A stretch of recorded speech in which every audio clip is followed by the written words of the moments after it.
Hey, welcome back once again to the Gratu Orloff television program brought to you in color from Mount Gratu, Idaho. It's May 25th, 2022. Back in the middle of June, I lost the cell phone that I record this program on. I couldn't find it anywhere in the house. Ultimately, I found it 2 weeks later. In the meantime, I got desperate enough, I reactivated an old YouTube account that I hadn't used since like 2008, I think.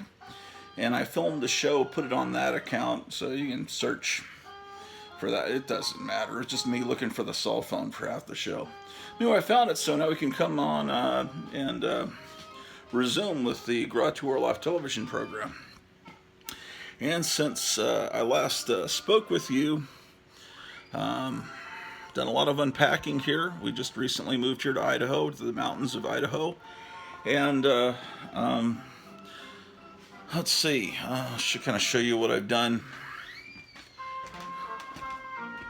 I've got these boxes of comic books that these are all Bronze Age comics here that I've alphabetized.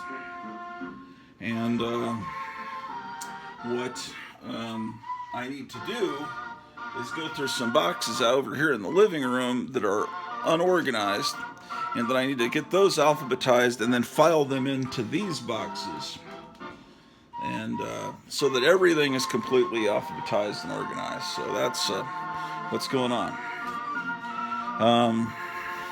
Found this Reptilicus 3 sheet that I thought was lost forever,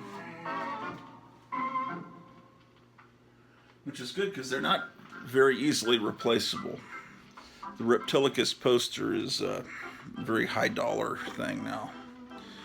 And what else did I find? Oh, I found the I Was a Teenage Werewolf 3 sheet as well. Thought that was lost. Got that in here. I'm still in the process of organizing this, which will become an office. But this is the I Was a Teenage Werewolf poster. Not in the best of condition, but... And then over here I'm going to put I think a Mamie Van Doren poster, possibly. I don't know.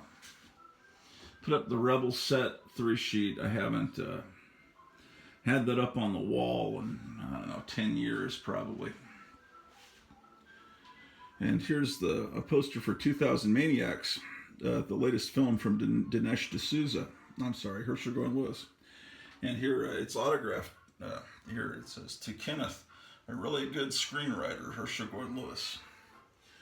See, back in the 80s, I was going to college in Arlington, Texas, and a friend of mine, Tom Ranoni, who later, a few years later, would go to Hollywood and work in the special effects industry. He directed some Ramones videos and Motorhead and stuff like that. Well, anyway, we were hanging out in college, right, about 1984, 85.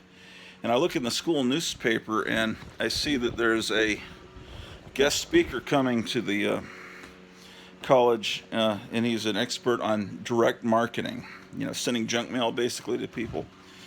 And it was Herschel Gordon Lewis. And of course, my friend Tom and I knew that Herschel Gordon Lewis had had a previous career as a director of gore films and everything. So, we wanted to go meet him for that previous career. And anyway, Tom talked with him, and then he flew back into town to talk with my friend about making a movie with him.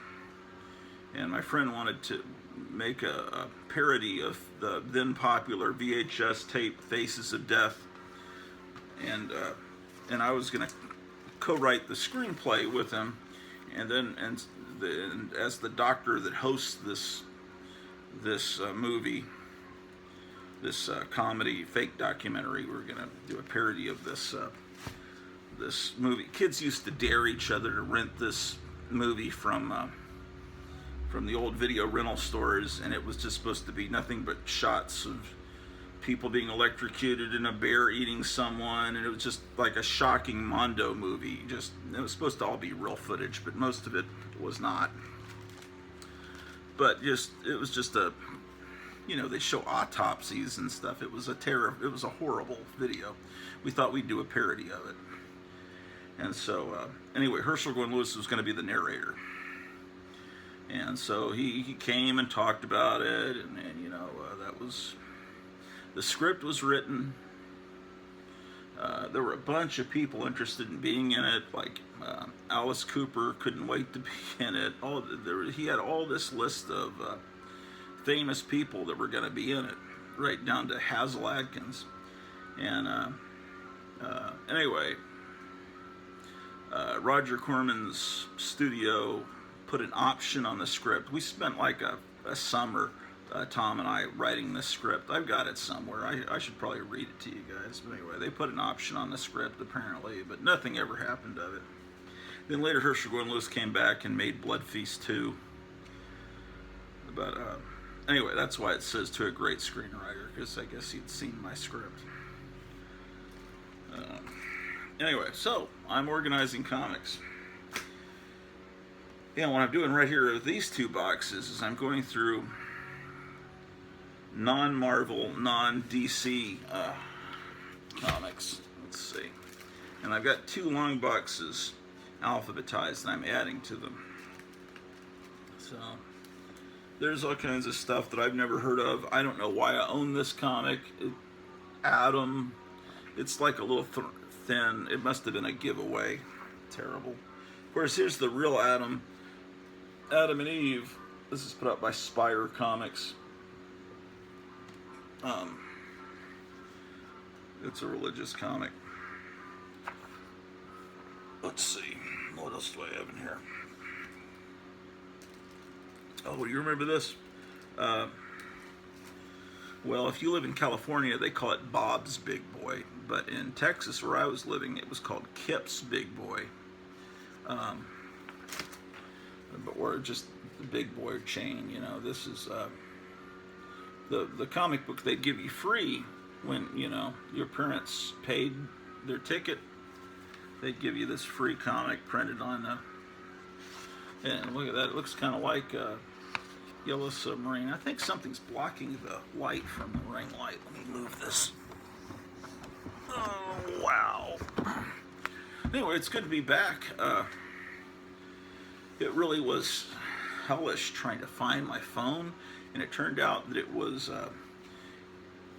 really hidden. It was in the basement, in the laundry room, hidden behind a giant mound of blankets and stuff. Oh, look at this. Speaking of Blood Feast, the famous gore film from Herschel Gordon Lewis, this is Volume 1 of Varney the Vampire, or The Feast of Blood. This is a famous to weird people. I don't think the average person has heard of this. I put this fucking crap. Hold on, I'll show it to you in a second.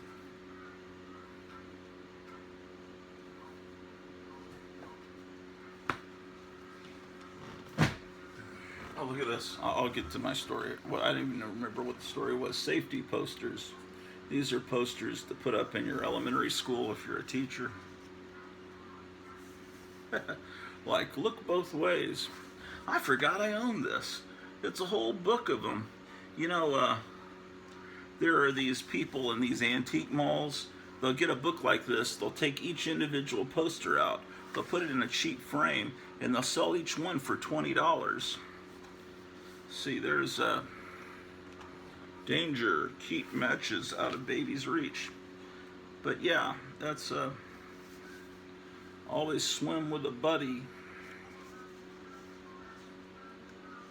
Of course, I don't know. I wonder if all the posters are in here. It doesn't say how many are in here. Could have been already plundered for the better posters by some unscrupulous antique dealer. Pick up your toys. None of these are actually they're all loose in here, so I actually could frame them if I want. Okay. Well, I've been organizing all these comics, and I've been getting a little philosophical about it. Oh, Varney the Vampire. I'll get to the philosophy in a minute. I think this predates Stoker's Dracula. I think it's like the first vampire. Of course, I can't read worth a shit without my reading glasses on. Anyway, this I think came out before Bram Stoker's Dracula. This is volume 1. I've got volume 2 somewhere lost in this house. I kept thinking I've lost all these things in the move. I found most of them, except I'm pretty certain that Pebbles Flintstone doll from 1963-64 is not here. I don't know. There's some other things that I think just didn't come in the move, like there were some particle board bookcases we left behind because we just didn't have room, and I figured, well, I'll buy some bookcases once we get to our destination. But there was a really nice antique bookcase that was hardwood. It was gorgeous, and it's not only part of it got here, so I think it got thrown away by someone that thought it was one of the junk ones. So anyway, so there's I'll get over all this shit. But anyway, I've been getting philosophical about comic books. And you know, with all the existential threat of climate change and how I'm in tears every night about Ukraine, you know, it's just horrible. And what Putin's doing, bringing our gas prices up, it's just so horrible. And thinking about that bad man and all his mean tweets, I'm so glad he's gone.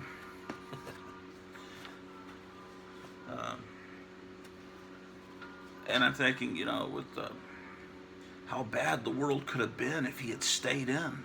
And if gas had stayed low, then people might have continued to use gasoline. We need this push in the right direction towards wind power, and then our cars can have little propellers on the front. I used to get these little balsa wood airplanes, and you'd wind up the propeller, and there'd be a rubber band inside, and it would fly for a little bit. I think our cars can run on that. Just like the ceiling fan, it could probably power my Subaru. But I'm thinking that just a great job that Biden's doing, tremendous. But no, I'm thinking about, you know, what do comic books mean when all this horrible stuff is happening? Climate change, it's so existential. It's such an existential threat. Oh, anyway, it's like, well, why are these comic... Well, first of all, what fucking person in their right mind, a young person, would get into comic books today? The comic books that are on the stand, on the newsstand, are shit. They don't make any sense. They're a bunch of liberal propaganda garbage. And there's all these multiple covers. I can't understand why anyone that's a kid or a teenager or in their 20s would start collecting comics today, unless their dad or grandfather had exposed them to older comics, or somehow they were exposed to what comics used to be like in the 50s, 60s, 70s. And if they saw those and they said, I want to get more of this, then I can understand that. But I cannot understand collecting the comics of today for a young person. I understand some people my age still buy the comics of today because they just don't want to let go of what they loved as a kid. So, you know, they love Spider-Man. They're going to keep buying the Amazing Spider-Man forever. Through all the different creators and all the stupidity or whatever they've done with Spider-Man. I don't know. I stopped about the time I was in college, you know, when I was hanging out with my friend before he went to Hollywood, when we met Herschel Gordon Lewis and we were doing all this crazy stuff back in the 80s. That's probably about the time I stopped collecting I definitely wasn't collecting much Marvel and DC during the 90s. I'd still go to the comic store every week and I'd buy stuff, but I think it was mostly magazines about older comics, or I was buying reprints of old comics. Anyway, this is Big Boy. Yeah, these were the chains. They see it was called Kips. Oh, I think if I move these boxes, wow, I think if I put the camera like this, it'll be a little better. Because I was getting shadow. Yeah, that's better.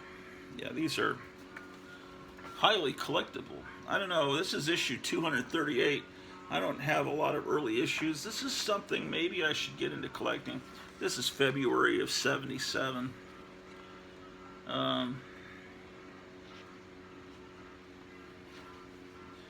Yeah. See, comics have always had diversity in them. It doesn't have to be forced. My gosh, what a giant head he has. Alright, so that's The Adventures of Big Boy. So it's filed under A in my independent classics adventures. This is another religious comic. It's called A to Z.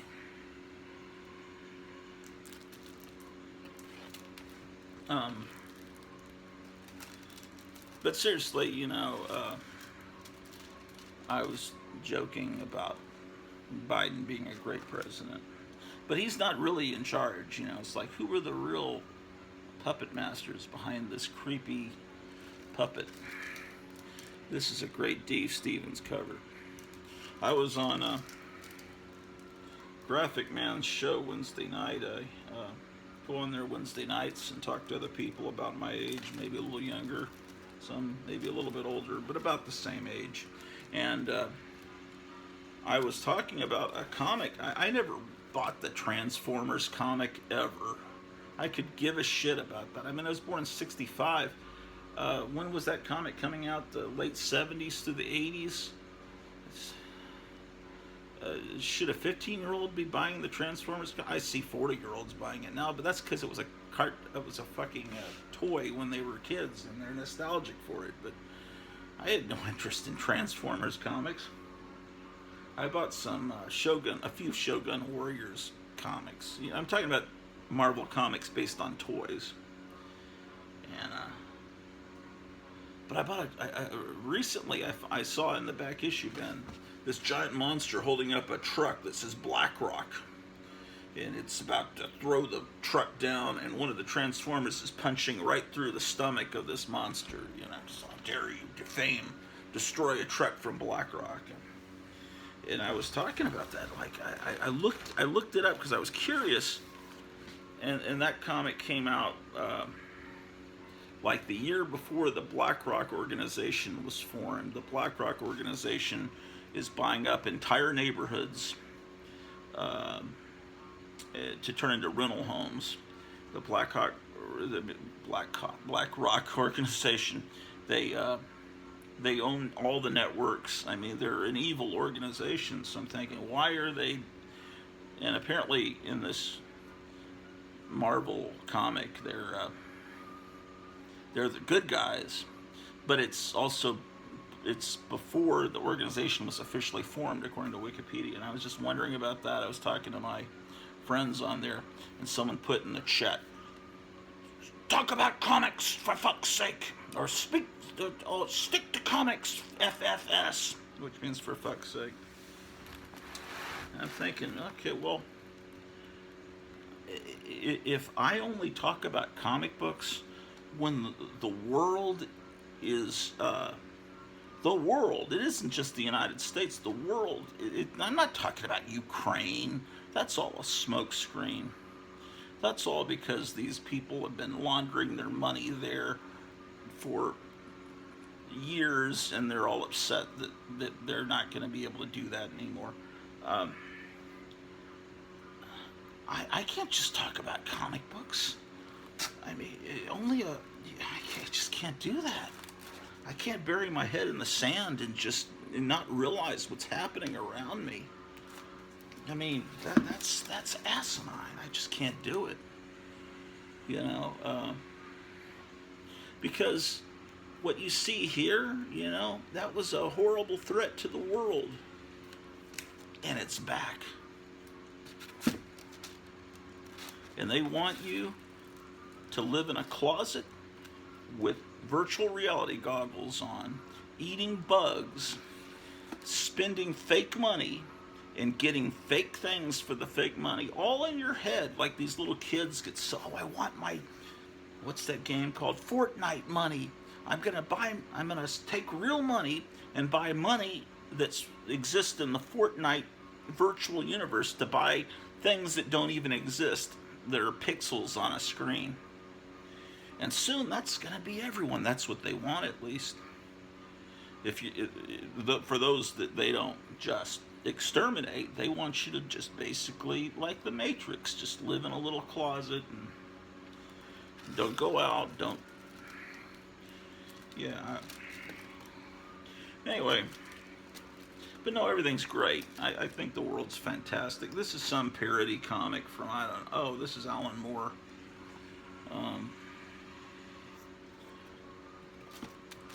Alien Worlds was a comic that came out. There was Alien Worlds and there was Twisted Tales. And both were attempts to bring kind of back the feeling of EC Comics. This one has a Dave Stevens cover. And they were pretty well written. I mean, they were very well written.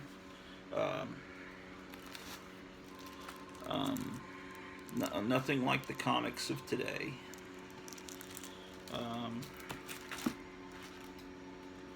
So this is something that you could collect. I'll show you some things that are fantastic. Alien Worlds. But if you don't like this channel, just go somewhere else. Buzz off and watch Comic Tom 101 and find out what you need to speculate on. Well, I watched Doctor Strange the other day because it came on Disney Plus, and I couldn't go see it in the theater before because there's one theater in town. They only show one movie a week, and Doctor Strange has not been one of them. And so I get to see Amerigo Vespucci, the little girl. She apparently has two moms, right? And Marvel's owned by DC, so they make a big deal that she has two moms. And Earth is the only, this is the only alternate universe in the multiverse where people actually have to pay for food. We're so barbaric. And then I hear about this new Buzz Lightyear movie. They don't use whatever his name is, Tim Conway, whatever. Who's the guy that's been doing the voice of Buzz Lightyear for every Toy Story movie? He was in Home Improvement or something. Apparently he's conservative, so Disney will not let him come back as the voice. So they got Captain America, who's real liberal, to do the voice.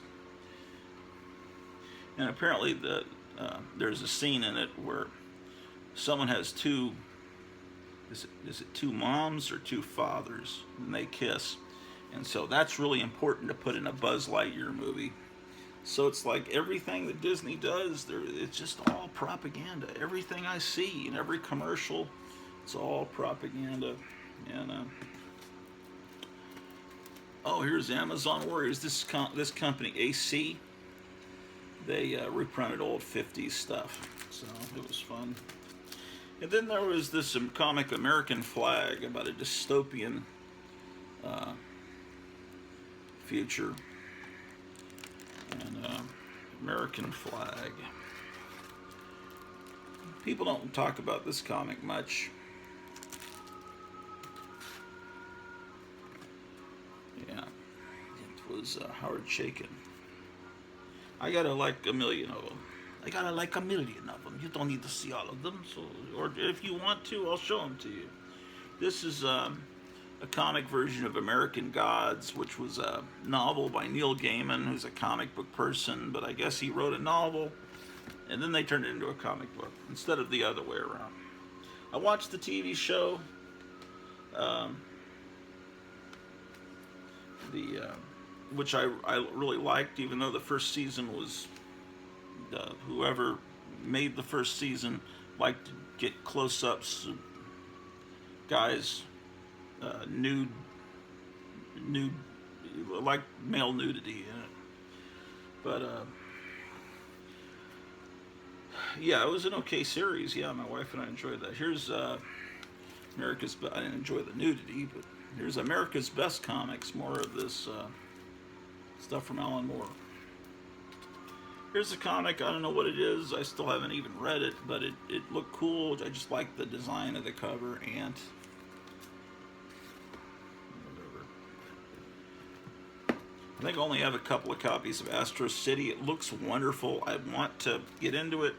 It'd probably be better for me to get collected versions, editions of it, because it seems so imposing a thing to ever go out and seek out individual issues. God, I'm so fucking fat now. The Atomics. Now, I like Mike Allred, you know. So these are all independent comics that I've amassed over the years. And this isn't all of them. There's tons more in these other boxes. I'm just trying to alphabetize them all. Bernie Wrightson. Bernie Wrightson. Did I say Stun? Son. Master of the Macabre.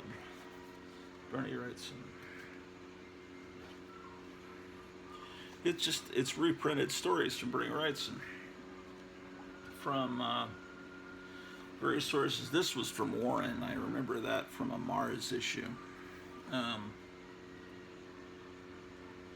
Most of this, these stories, where did they come from? He was so great. Yeah, Bruce Jones wrote it. I would say most of these are probably reprinted from Creepy and Eerie, but with color added to it. Here's a Bernie Wrightson catalog.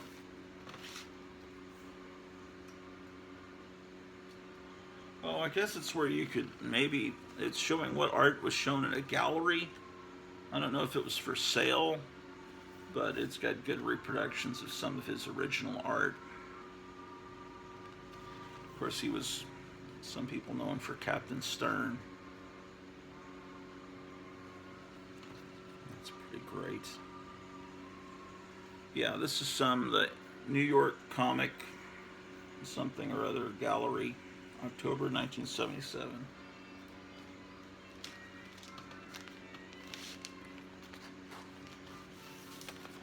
Yeah, so I'm putting this stuff in here, and then like I reach over here and here's another American flag, and so I've got to, what I'm doing is I'll do it while I'm talking to you guys. This is number 16, so yeah, I've got tons of these.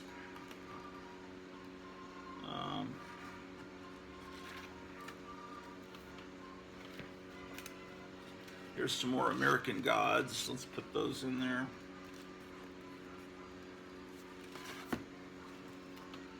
And here's Big Blown Baby.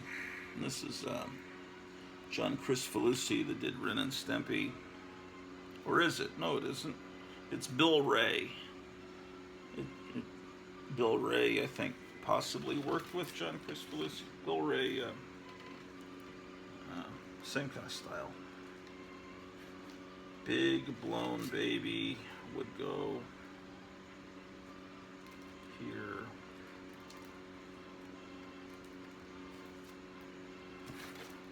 Oh, here's the best of horror and science fiction with 1950s reprints in it.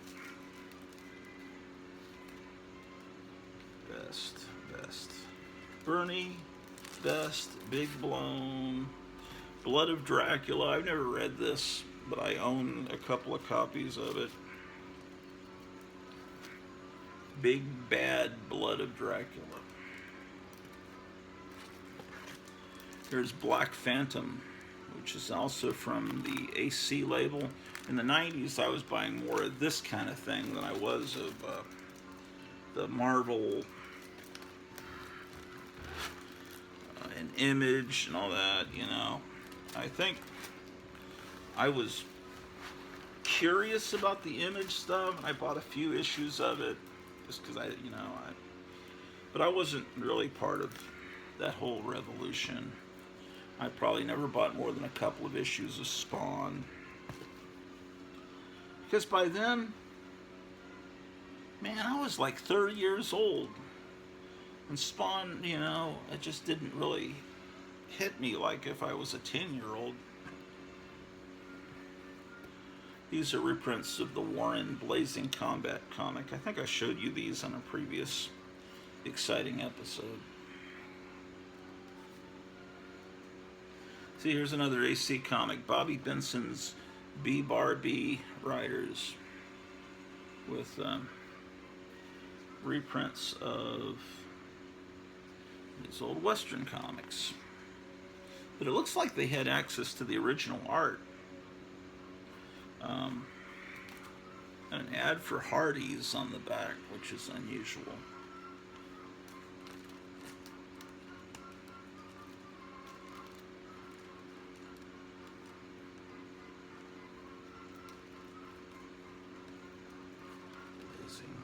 Blood.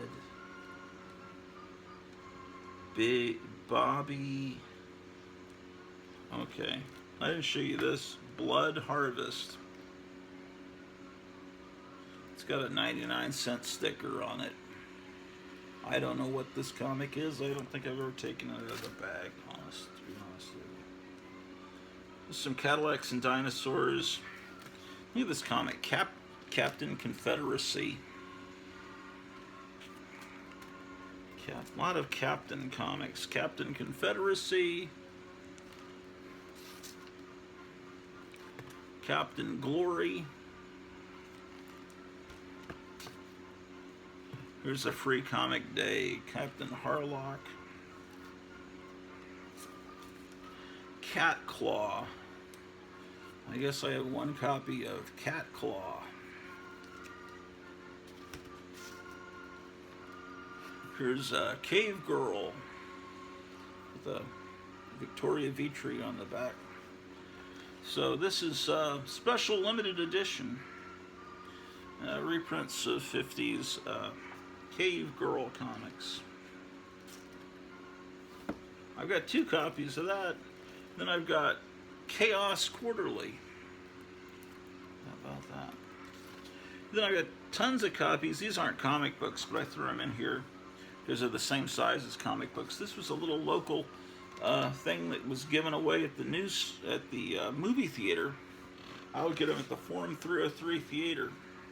If I put Forum 303 in the description title of this, I'll probably get a couple of thousand views on this video, because people go to YouTube and that lived in Arlington, Texas, and they're nostalgic for the Forum 303 mall from their and they'll type it into YouTube thinking someone must have filmed something in that mall before they tore it down, and they find nothing except for a video I did where I was talking about the mall as I drove past where it used to be, and that video's gotten more views, I think, than any video I ever put up. So anyway, there was a movie theater in there called the Forum 303 Mall Theater, all right? And this is promoting that Meteor is coming to the Dallas-Fort Worth area. There's an ad for Skate Town, USA on the back. But it was just, I think this was put out by Larry Lankford. Am I wrong? No, the publisher was Stony Burns that put out Buddy Magazine. Buddy Magazine was a local tabloid newspaper that was dedicated to rock and roll music. It was named after Buddy Holly. It was around all through the 70s. And yeah, this is an article on Time After Time, which I loved. It was a movie about H.G. Wells actually having a real time machine, because, you know, like he had access to what he wrote about, and I think Jack the Ripper jumps into his time machine and goes to the future world of, 1979, and H.G. Wells has to follow him and stop him. So it was, I like that movie. It seems like that's one of those movies that's kind of disappeared. Halloween to scare DFW. I guess this is right before the movie Halloween came out. Yeah, it's got articles by Larry Langford. Larry Langford, I think, was a big organizer of comic book conventions in the Dallas-Fort Worth area.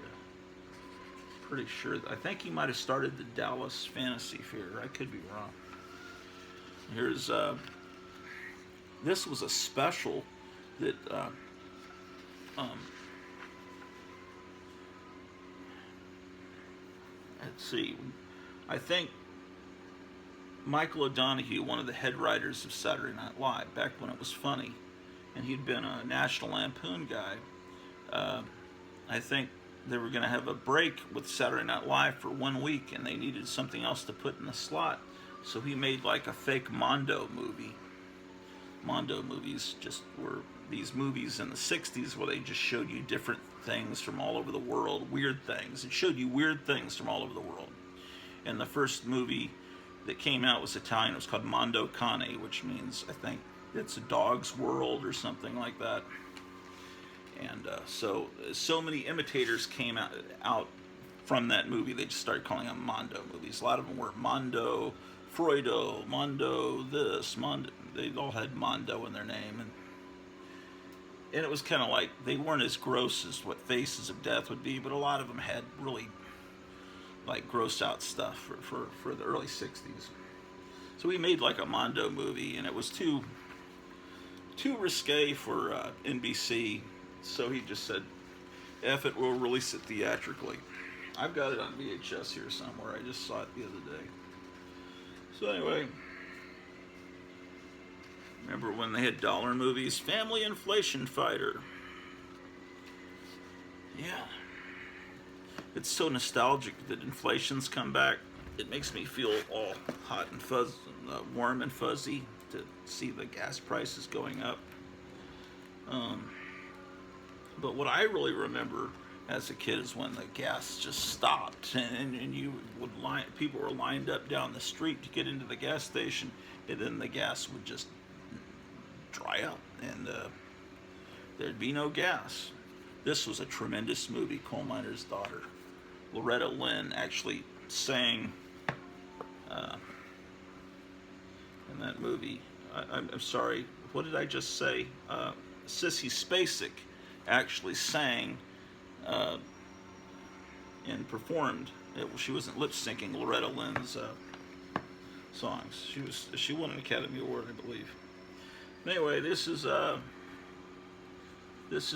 was called Coming Attractions. It looks like it changed its name to Marquee.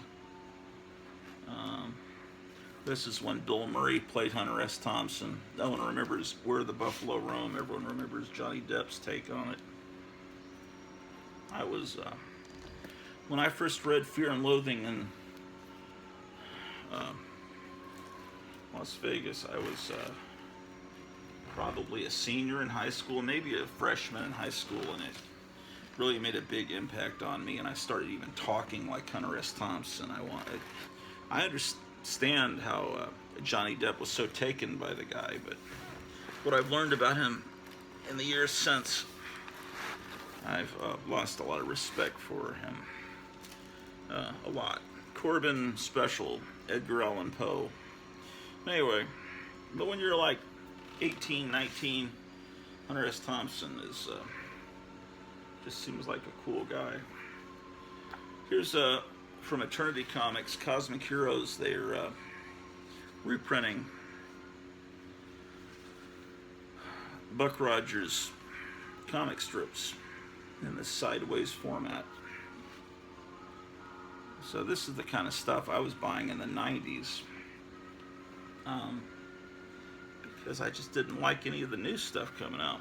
Here's number 4, which means I'm missing 2 and 3. So those are things I guess I had to look for. Cosmic Heroes 2 and 3.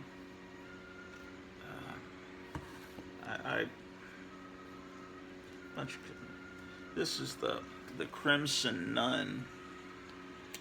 How about that?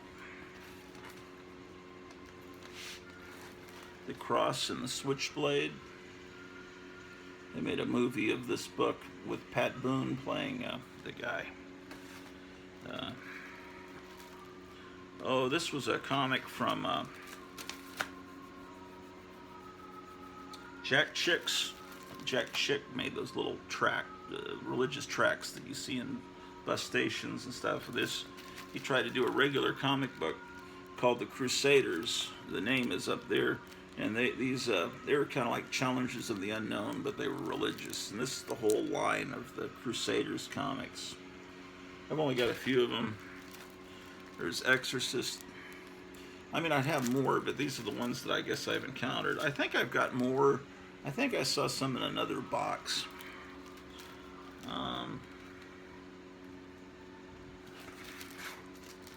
My comic collection isn't that stellar. I don't have that much. This comic, Crossfire, there's a Dave Stevens cover with Marilyn Monroe.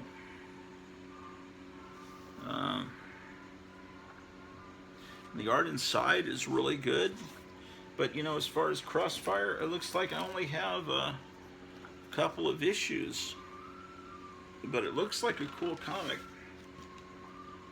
But it seems like it's very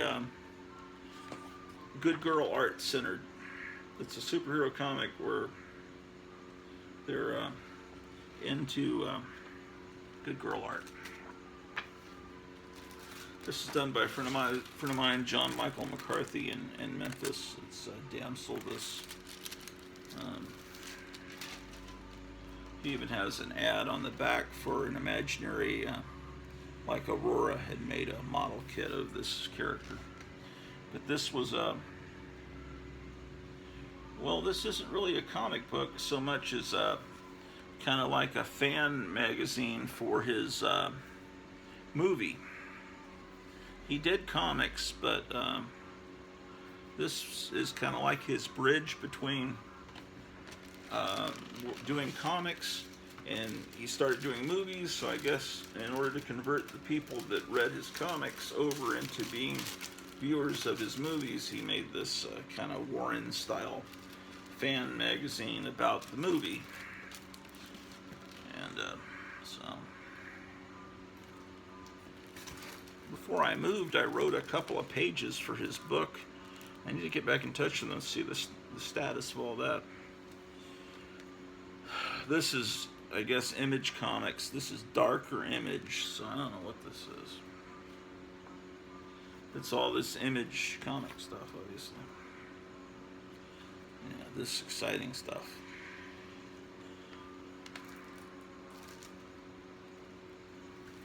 What else we got here? Here's a Dark Horse Comics Godzilla cover. And here's a Dark Horse thing made to look like Daredevil #1. And then there's this character Dawn. I've got some more. See, I got this stuff over here. I don't know what, like the Blue Beetle. Let's put that in there. Blazing Combat. Blood of the Innocent. See, the problem is that what I'm doing wrong is I've got these boxes down on the floor, and I need to stack them up and have them more up here, because it does horrible things to your back. Berserker. This is a Keanu Reeves produced comic with a foil cover like in the 90s.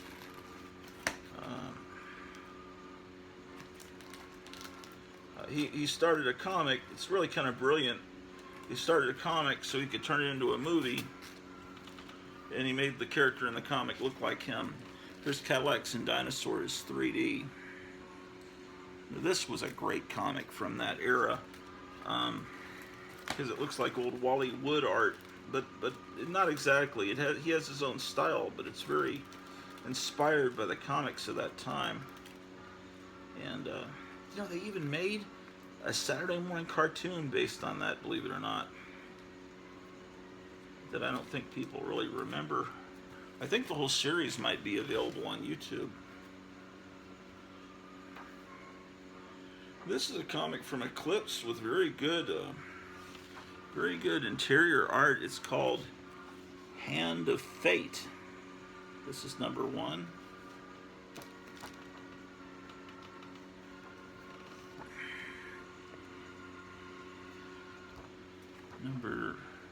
too.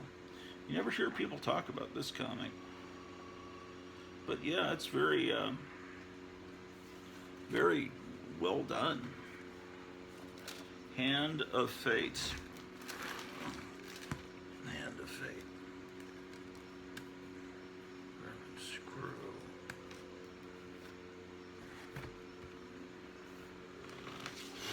Oh, wow. Oh, this is, I don't even know what this is. It's Hyde 25, but here at the bottom it says bonus. The very first appearance of Vampirella, first time in color. So basically what it does is it reprints from the Warren Vampirella number 1 from 1969. It reprints the story written by Forrest J. Ackerman. Very, very poorly written by Forrest J. Ackerman.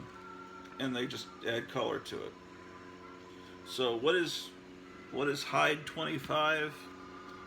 We don't know. We just look at the story in the back. Okay. So it's the first appearance from Vampirella number 1. So let's see what they've done. Yeah, instead of the black and white art, it's color now. It's the first full page image of Vampirella. They still put out a Vampirella comic today. It really has, in my mind, nothing to do with, or no connection in my mind whatsoever with the old Warren. I mean, when I see it, it gives me no nostalgic feelings, no warm fuzzy feeling, nothing nostalgic. It's just another comic. But if I see a Warren magazine for sale, I mean, that I just don't like this new shit, man. It's just, so what else can I entertain you with?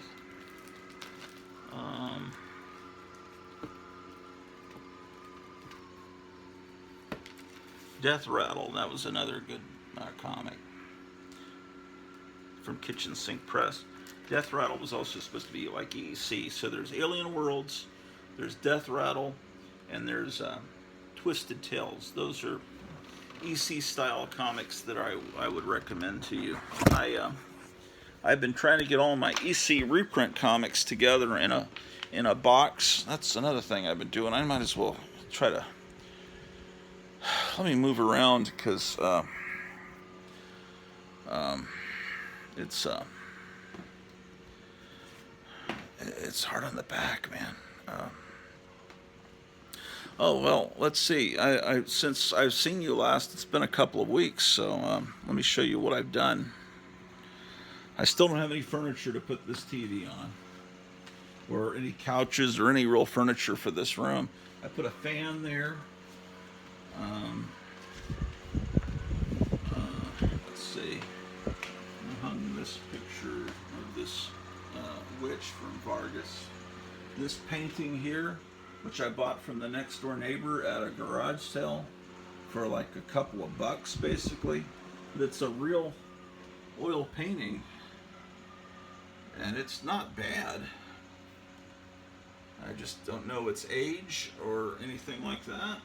They didn't know anything either. I want to show you this. I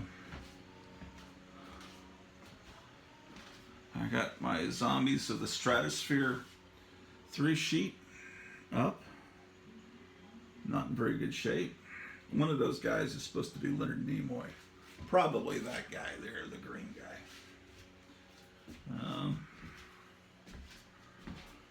You know, I need to go out and hang out on this porch more often. In fact, we never really have done it. Out here.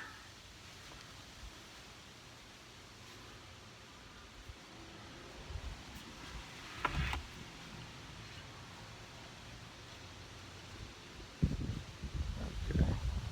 Those are the neighbors I bought the painting from. It's just a beautiful neighborhood.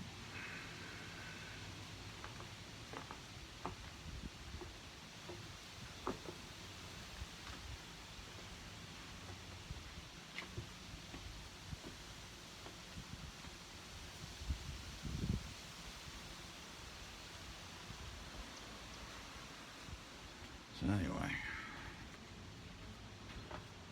does this light still work? I wonder. Let's see. And it's got a fan too. I gotta change that bulb out though. Or do I just need to pull the string? Now that bulb is dead as a doorknob. All right.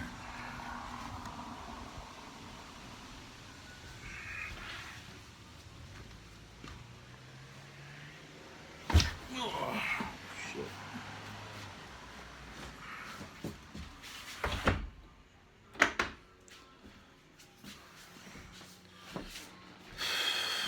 Okay.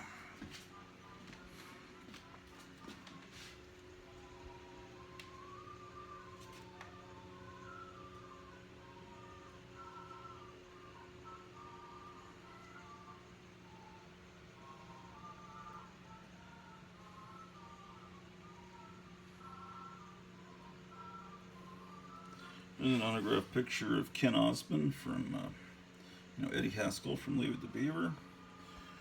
There's the Hulk that Meyer Greenblatt sent to me. Let's see. I put up this curtain. I found this curtain up in the attic, and I put it there just to keep the sun from getting in here. I'm trying to hook up a stereo here. This is a painting by someone named F.E. Hamilton from October of 1968. I bought it from eBay years ago. It's supposed to have been printed in some fanzine, but it's someone doing a painted version of Alex Raymond's art. But if you know the fanzine that this appeared in, I would really like to know. I mean, it's beautiful and amateurish all at the same time. It's one of those things from those fan artists that were around at the time. You know, there was the generation of artists that went through World War II, right? And then there were the people that came along in the late 60s, early 70s that were the kids that grew up reading this stuff from those guys. People like Jim Starlin, right? You know, so it's Jim Starlin's art is beautiful, but it's a little wonky too. This is my mom. Let me see, yeah. There's ballyhoo at the movie theater when Creature from the Black Lagoon came out. They got the ushers dressed up as the creature and as Mr. Hyde, it looks like. This is Mae Murray. This is not anything spectacular, it's the fake painting, but this has been in the family house since I was born. So my parents probably got it in the 50s or early 60s. It's just nostalgic thing, very dingy looking, but it's this thing here is a painting that we got in Germany when my dad was stationed there. So this is me trying to paint Basil Warburton's art, and this is me trying to create a pulp cover. So years ago, I probably did that over 20 years ago. I thought maybe I could learn how to draw a pulp cover, but oh well. So yeah, I've been doing a little decorating. I don't have many Funko Pops. Here's some that I have.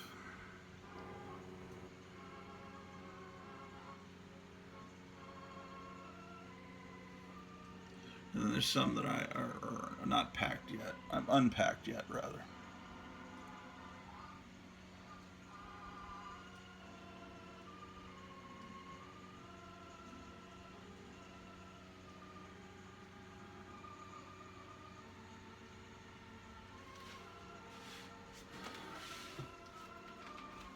I don't know who this girl is, but it's something I found in an antique mall, and whoever it is a sister of that person, but I've adopted them. I should give them names so I can just tell visitors who they are.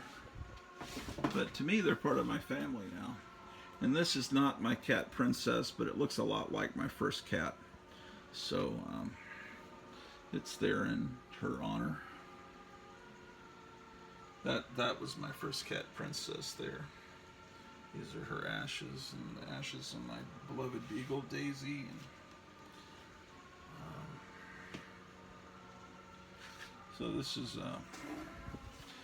the guest bedroom. I was just washing the sheets and the pillows. And I put up a few things in here. I've got uncut wacky packages.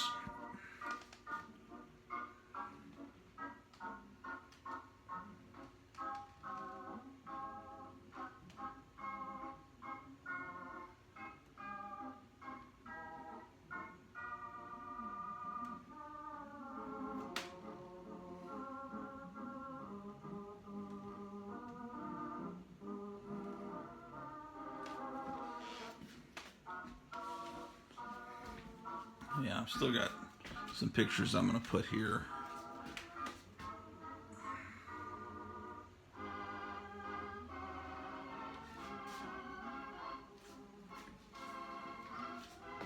There's nothing to be afraid of. Just some stitches.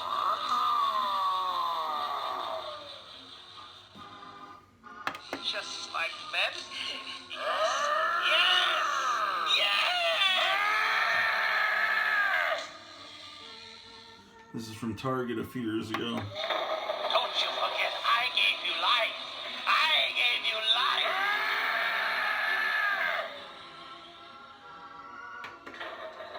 It's alive. It's alive. It's alive.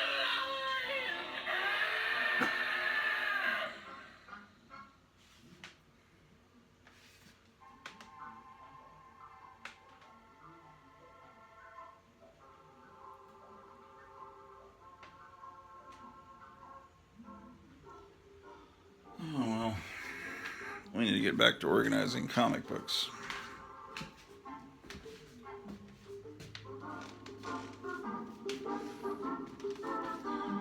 So this is the main hub of the comic books that I'm trying to organize. This is I guess you would call this the comic book room. And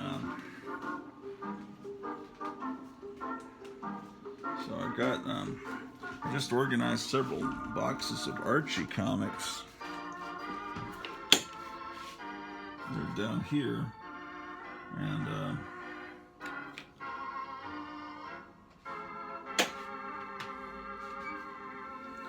I put the Silver Age comics in here. I may need to move them out of here.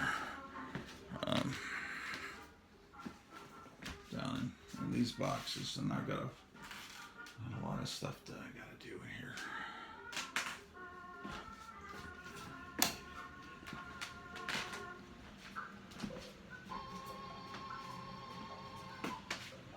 Now, when the Christmas bathroom's coming along,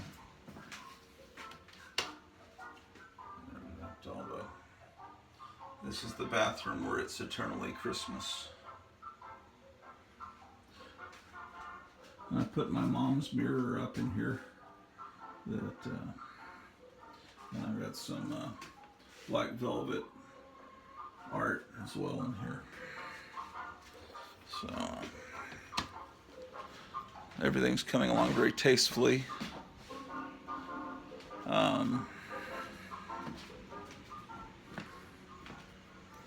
Let's see here. Oh, you ever see this? Did you know there was a Challengers of the Unknown paperback novelization? Like with actual words, not just reprints of comic strips. Here's the Daughter of Fu Manchu.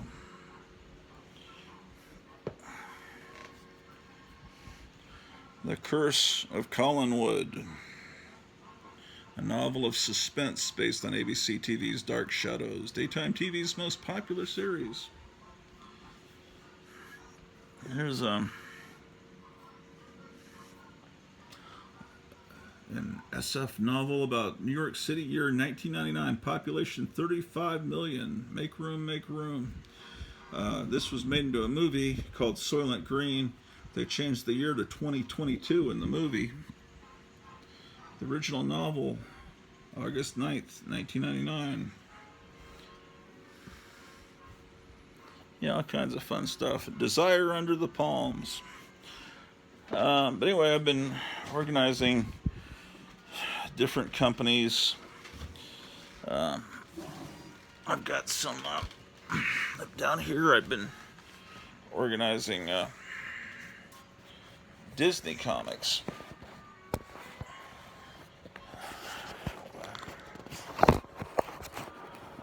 If I can get the phone to stay.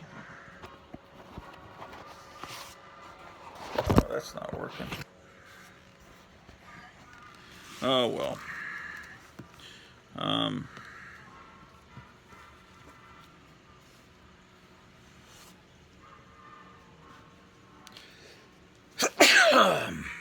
Alright, hold on. Shit. There we go.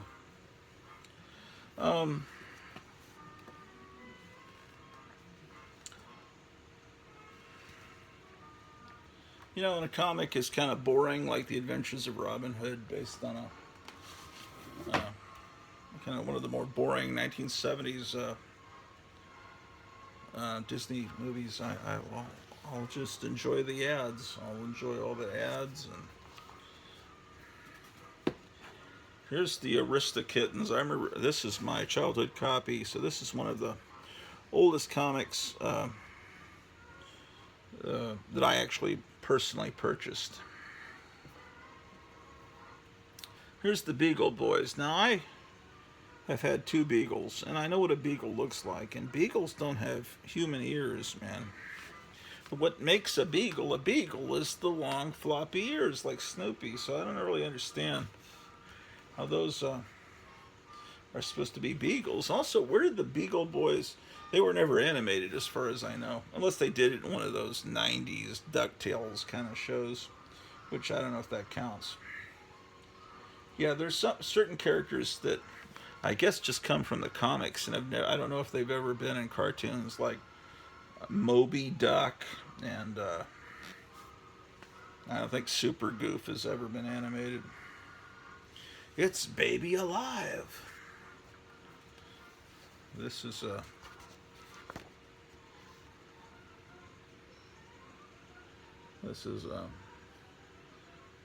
our commentary on the Supreme Court ruling. Baby Alive. I just love my new doll from Kenner. She's soft and cuddly. I can comb her hair.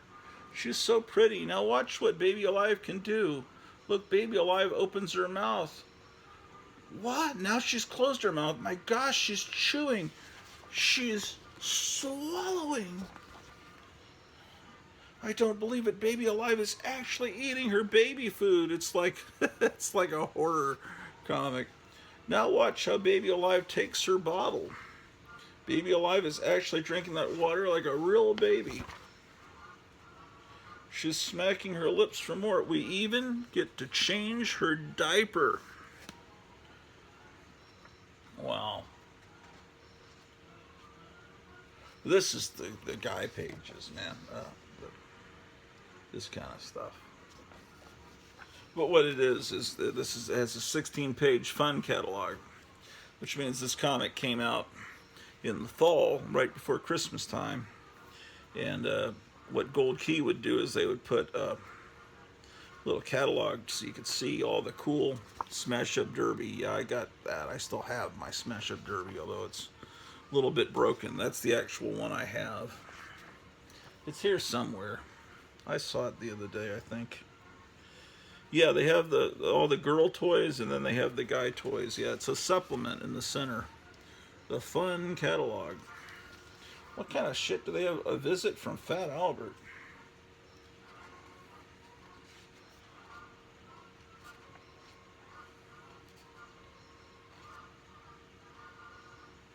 Yabba dabba do, you can make your own sculptures of the Flintstones.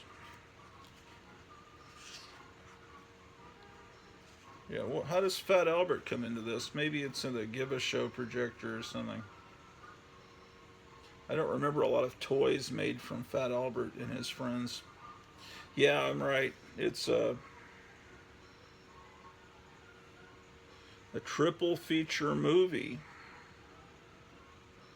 The Kenner cassette movie projector. This is before VCRs.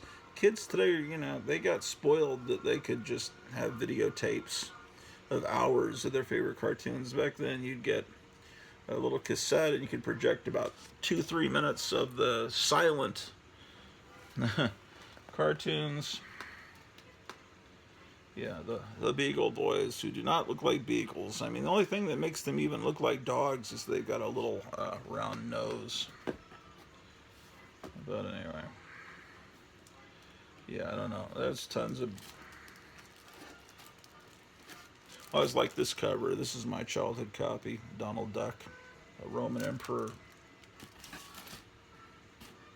I've got tons of Disney comics. I'm just going to show you ones that kind of strike me. This is a more modern comic, but I like the cover. It's Donald Duck 282. I always thought this was a striking cover. Donald Duck Adventures number 29. Just think that's a real nicely designed cover. On Wednesday of this week, Graphic Man, who does the 4-Color Fossils show on Wednesday night at 7 o'clock Central, he'll still be off on a camping trip, so I'm going to host the show through StreamYard. I probably need to get on StreamYard to refresh myself how it works, because I haven't messed with StreamYard in months. But anyway, when I host it, there's usually there aren't as many people coming on, because I think I'm a little bit more of a divisive personality. I think I'm a lot, because everyone loves Graphic Man, but I'm a lot easier to hate, so I don't know, maybe people will tune in and some people will show up. Here's a real old Walt Disney Comics and Stories, but it's in terrible condition. I like this. This was once, I love these stamps. Positive Attitudes Incorporated Library.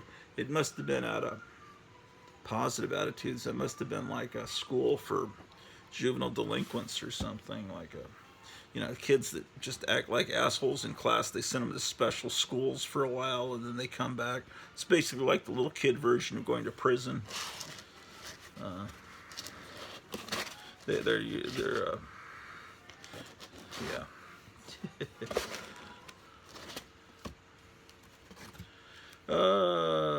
This has a date stamp, January 7th, 1969. This comic's too wide. I'm going to have to put it in a magazine box. Actually, Charlton66 has a brilliant idea. He's putting all his comics in short boxes, but short magazine boxes, because then you don't have to worry about the width of the comics. Sometimes this is I'll show you. Older comics from the Golden Age and also Gold Key up until maybe the mid-60s. See, they just don't quite fit quite right in these short boxes. So I'm going to put this somewhere else. Let's see if there's anything entertaining in here. Probably not. So those are Disney comics I've been organizing. I've been doing a lot. Also, over here, I've been organizing these Harvey comics, which is pretty wild. Look at this. I was a teenage professional wrestler. As I recall, this has some perverse stuff in it because it came from a school library, and it's been some kids have drawn horrible things in it. Oh, that's right. I remember now. Some kid has drawn penises on everybody in the whole book, I think. Every single, just about every picture. Of course, the fucking hell. This one has a wrestler holding a Buddha. It looks a little bad. Maybe that's what gave the guy the idea. Yeah, see, he did that on every single picture. Maybe it was a girl. What do I know? Anyway, so I got all these sad sacks and Richie Riches. And I've got a file in these boxes. And,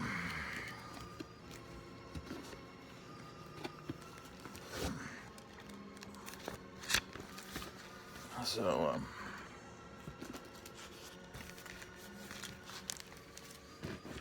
let's go through these boxes.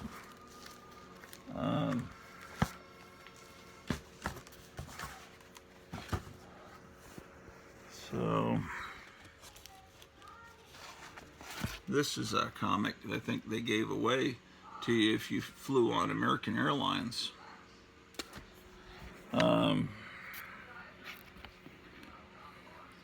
But yeah, you got your Baby Hueys. That's a cool cover.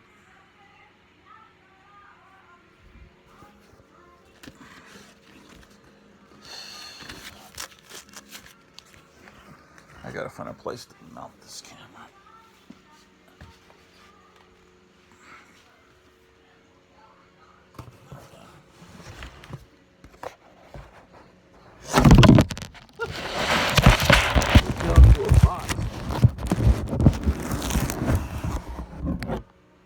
You fell into a short box, sorry.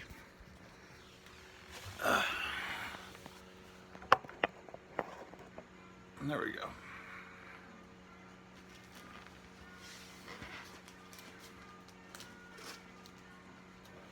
Here's a 10-cent sad sack.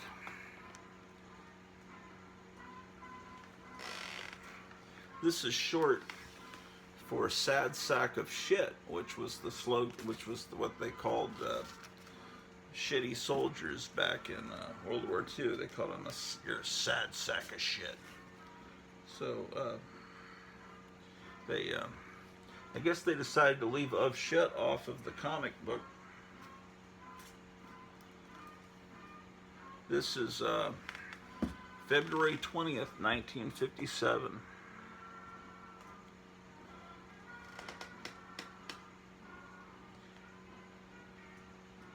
I think Eisenhower was president when this comic came out. Have you heard of Laura Eisenhower? She's the granddaughter of Eisenhower. And she's like this kind of a UFO,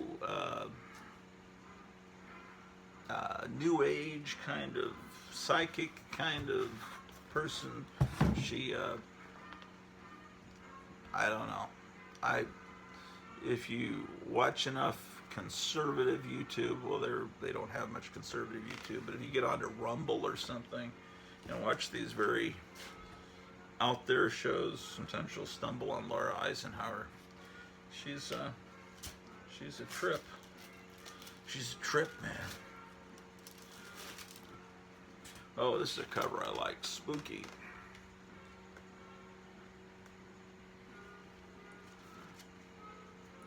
Yeah, these black covers, you can see all the spine ticks. There's only a few there.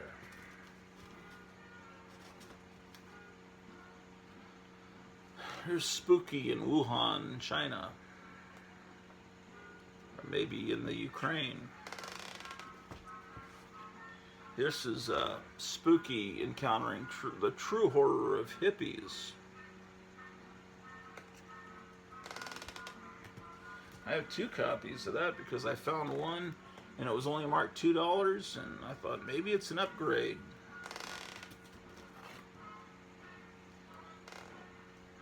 There's another Spooky scaring off a monster.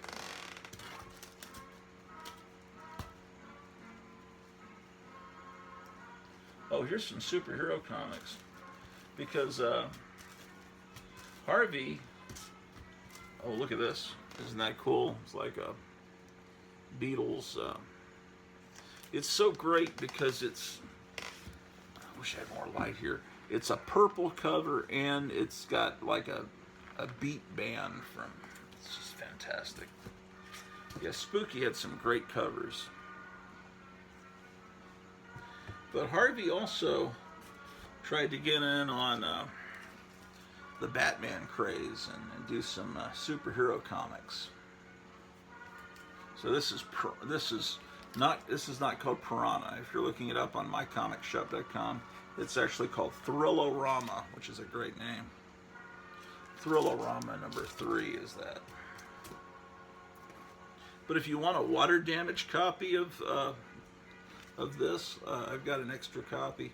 It's funny when a comic is a water-based hero like Aquaman or Piranha and it's got water damage. It's like there was a comic, Marvel Team Up with Spider-Man and the Human Torch, and it had been through a fire and the edges were charred. And I thought, that's great, because it's and I put on the back of the backing board, I put, this certifies this to be the personal copy this certifies that this is from the personal collection of Johnny Storm, and then I faked Johnny Storm's signature and put a date. Like he's reading it with his hands on fire. Thrillorama proudly presents the man in black called Johnny Cash. And then Harvey did shit like Tom and Jerry, and no one even knows about it. Because you see this, you think, oh, that's one of those Marvel, when Marvel had the rights to whatever. But no, it's actually, if you look closely, there's the little Harvey symbol. Yeah, Tom and Jerry. Okay, here's another attempt from the 1960s for Harvey to do superhero Spy-Man.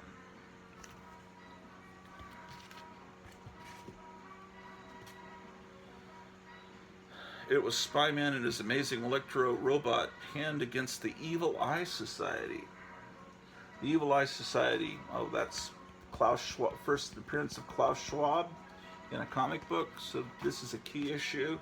And luckily, I've got several copies of the first appearance of Klaus Schwab.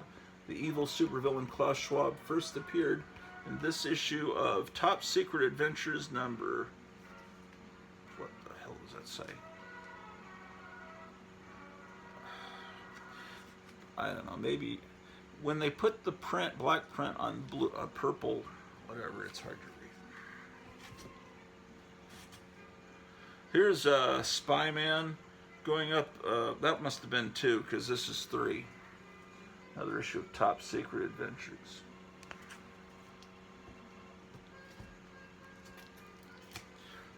This is a wonderful cover. TV, Casper, and Friends.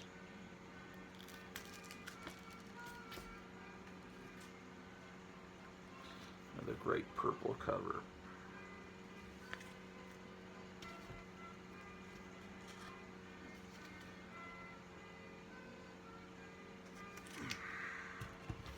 Oh, look at this. Wait a second. These are out of order. Okay, well, Harvey also did comics like this, Warfront with Dynamite Joe.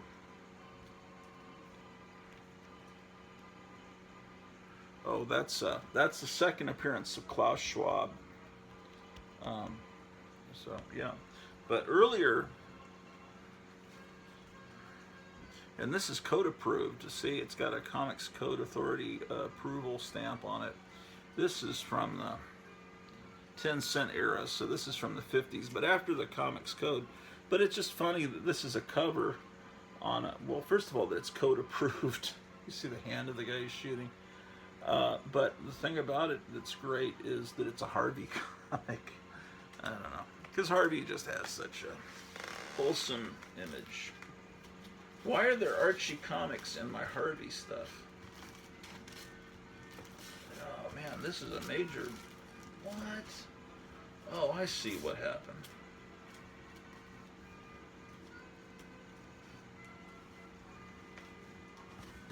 And this is Alfred Harvey Recollections.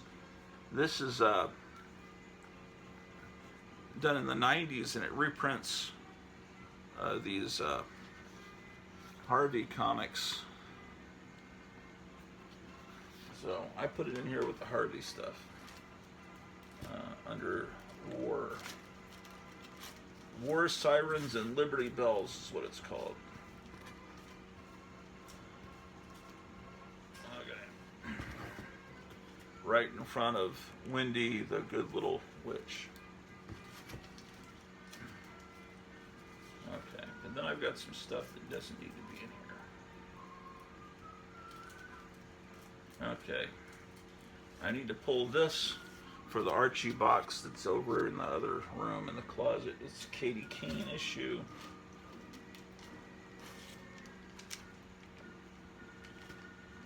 Two issues of Wilbur. I got these from Captain Strangelove.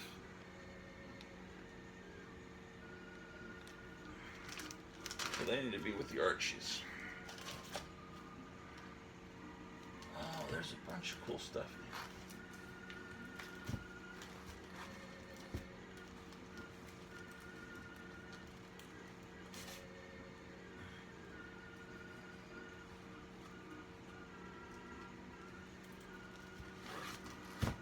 Here's I guess a 90s Veronica. That goes with Archie. This, believe it or not, is also an Archie comic. When it says Red Circle, that's Archie trying to hide that they're that this is an Archie comic. I got two copies of that. I'm trying to be like a 1970s buddy cop kind of. See, I got. Okay, so that's Archie. Here's That Wilkin Boy. This is I've got two copies of that.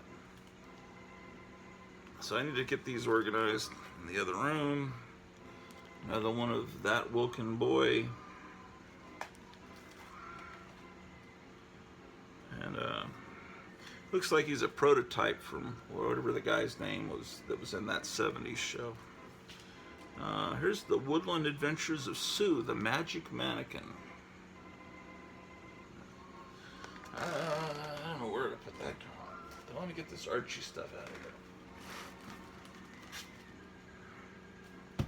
And then there's a bunch of copies of Marvel superheroes in this box for some mystifying reason. Let me get these out of here.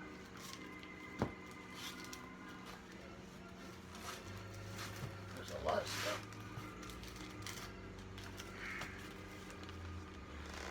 Hold on. Oh, remember this? This was one of the first bits of merchandising. The Star Wars adaptation. This came out before the movie came out. The first thing out was the Marvel comic, and then this was out right about the time of the soundtrack. The John Williams soundtrack album came out right before the movie.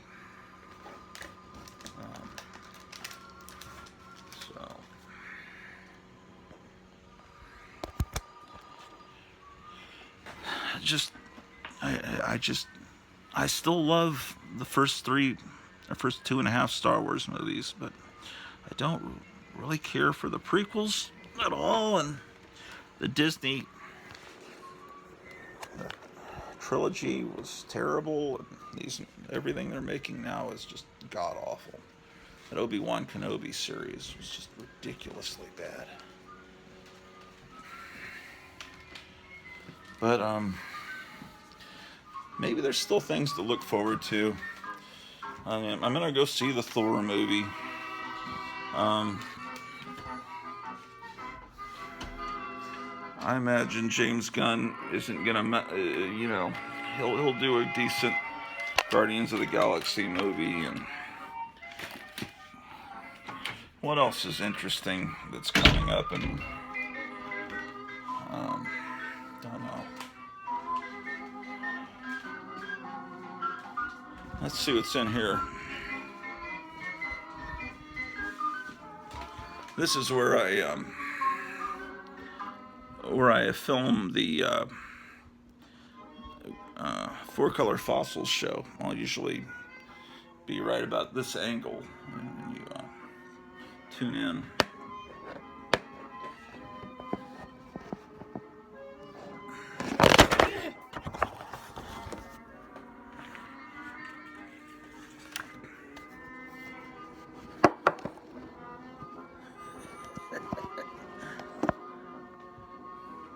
All right.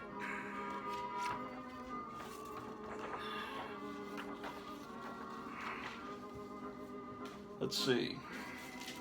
Here's a copy of the Twilight Zone. I gotta get this in the gold key box, which is over here. This needs to go in the underground box. Copy of Fantagor with a Richard Corbin cover. It's color. Yeah, it's got color Richard Corbin horror comics on it.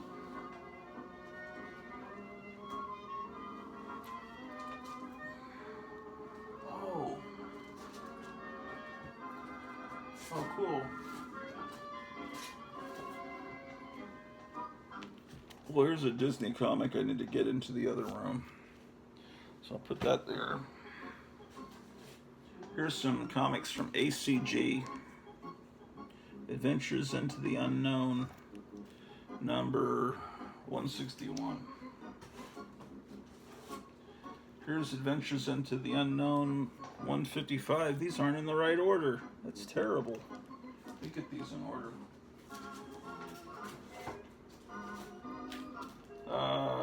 164. Yeah, I always like this cover. It's kind of like a female Human Torch.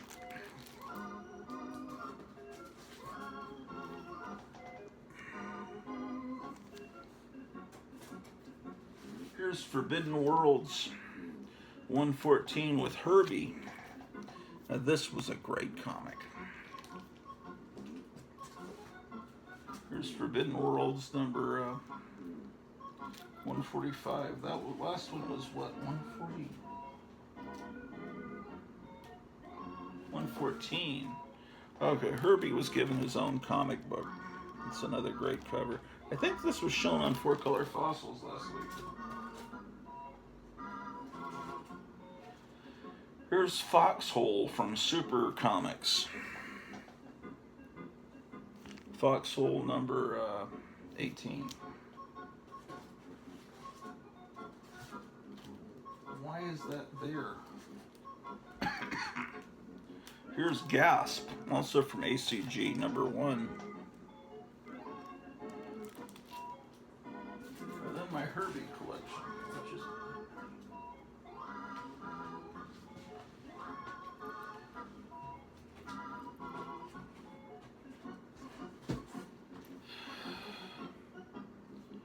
Okay, let me get this Fantagor over with the Underground Comics. I'm gradually trying to be good about getting things where they belong. So I won't have any more of these freakouts where I think things are gone.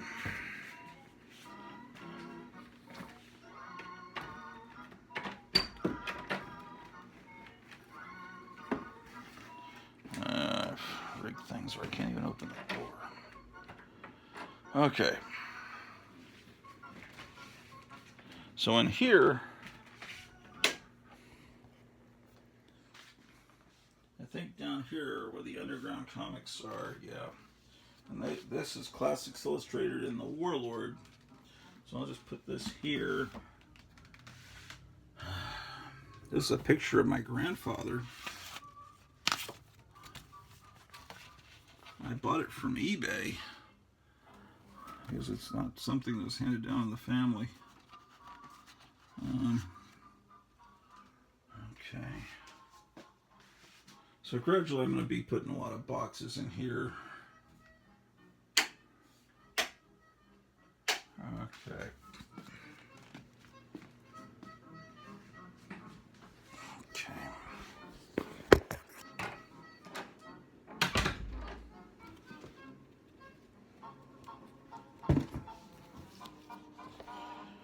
here's some comics we got to take to the other room to file.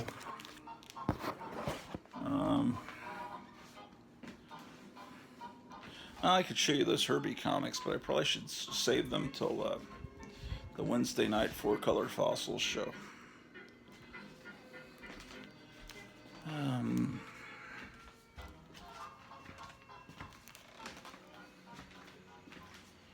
Okay. Let's get back where the light is. Shit.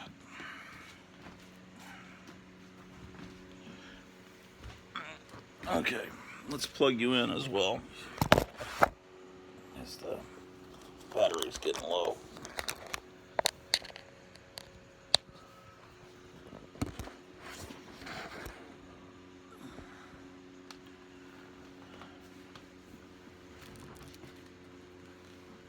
Okay, so I've been organizing these independent comics, and over here I've been organizing Marvel and DC together.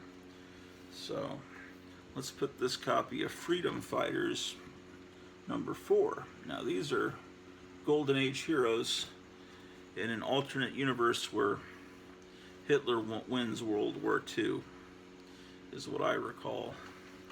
And so it's it didn't last very long. I think they brought it back several times over the years, but it's definitely worth seeking out. Freedom Fighters. I don't think it's going to cost a lot to buy them. Freedom Fighters. Goes before Green Lantern. Now there's a bunch of these DC comics that are made to... DC got the rights briefly for Hanna-Barbera superheroes and for Scooby-Doo, but they did this weird thing where they tried to make them look realistic and not to the style of the like this is the Jetsons. So I'm putting them all under H here for Hanna-Barbera. It's all part of this weird experiment from about 10 years ago, maybe. And then they had like Superman teaming up with Top Cat, but Top Cat looked a little more like a real cat. You know, like they have a Space Ghost. But then they did one of Wacky Races, which is more like the Road Warrior, called Wacky Raceland. It's, yeah, they're going for a Road Warrior vibe, like a Mad Max kind of thing. I don't think people are even aware that this stuff even exists. Yeah. There's a lot of that. Here's a good time period. This is looks like around 1975. I can't read without my glasses on. World's Finest. Number 230. And someone's done math on the back. There are a lot of comic books you'll find where kids have done their math homework on the comic, because I guess they don't have any paper at home. How many copies do I have of this? Wow, look at this big 2-page spread here. I'm starting to realize as I go through all these boxes and combine it all, that I'll have 4 or 5 copies of the same issue of something that I'll buy over the years, not remembering that I own it. Like here's Man-Thing number 12. I'm sure I've got multiple copies of this. The question is, should I open a comic store, like a physical store, or should I just like get all the extra comics out of these boxes into separate boxes, and then on the show, just show them, and then maybe people can like say, hey, I'll buy that from you, we can negotiate a price, and I can sell them mail order, or Or should I do an auction like I Love Comics does on Saturday night? I was at a barbecue restaurant last night. I tuned in to that auction that Eric Brain's always on, and it looked like they had some good comics on there. Usually they're more recent comics, and I don't care about the comics that they're showing or selling, but I listen for the banter between everybody because I like listening to them talk and what they talk about. That's interesting. Just the comics aren't interesting, but because I'm just not a fan of anything new. And it's not because I'm a curmudgeon. I would love for new comics to come out. I'm constantly hoping something new will come out that will be fantastic. Because I don't like that there are no good comics coming out today. Why would I like that? Here's the Demon. I mean, that's foolish. The Demon number 12. But it just seems like they're intent on destroying everything I grew up with and everything I loved. And it seems like they're literal demons, you know. So these people that are in control. But there's a war going on, and it is a demonic. I mean, there's a lot of demonic energy. This is My Love number 35. And what this has is a more recent story from Our Love number 3. This is from the late 60s, you know, you can tell from the fashions, right? And then there's 2 stories in the back. They're reprints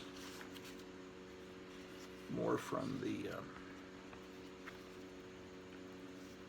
50s. My Love.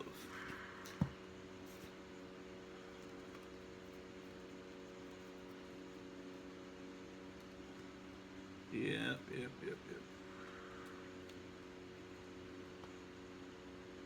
Yeah, the latest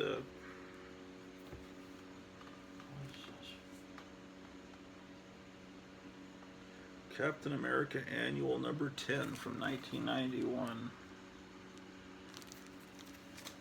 This is into the time. I don't know that I've read this issue. This doesn't look familiar. Some people are smart. They keep a special box of the comics they haven't read yet, and once they've read them, then they put them in with their comics. It's with their other comics.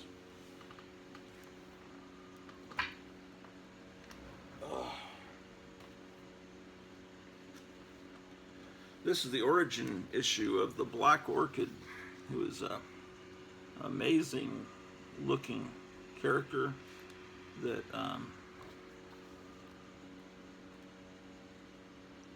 is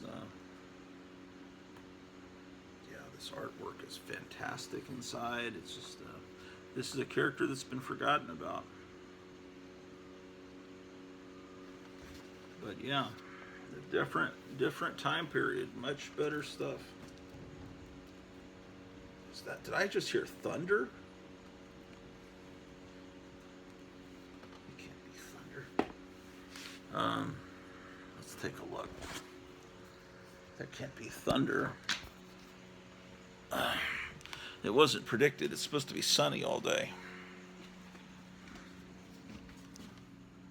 Nah, that must have been just some truck.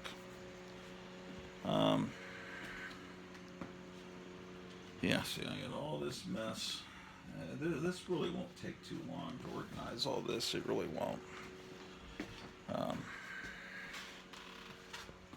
And here's an autograph from Betty Page to me.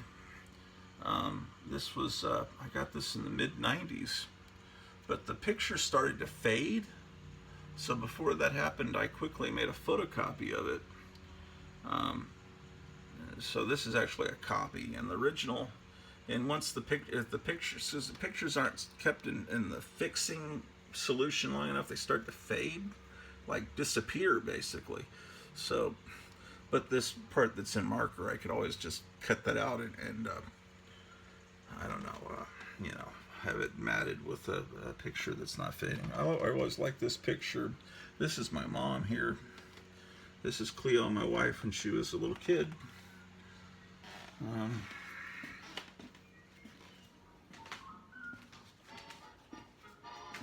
But I'll be right back.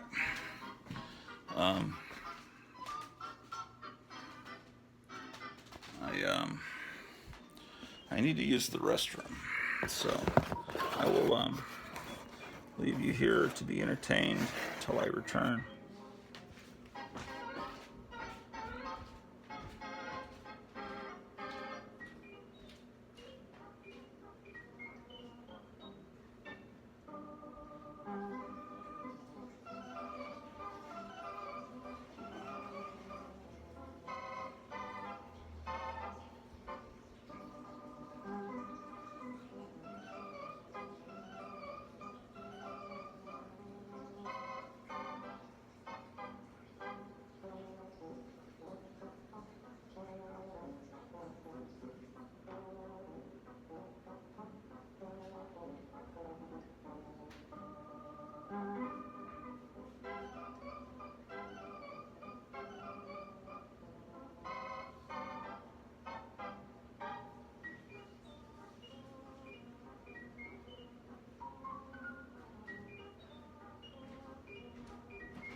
All right.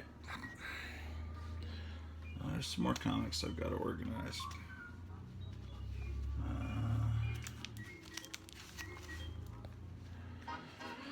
All right.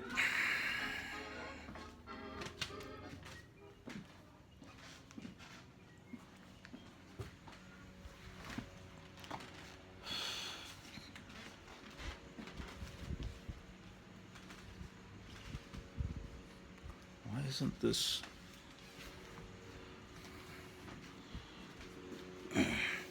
The lava lamp doesn't seem to be moving properly. Sometimes you have to reposition it.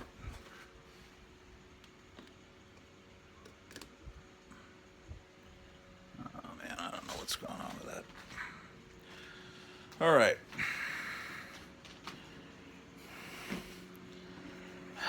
Okay, let's see what we got here.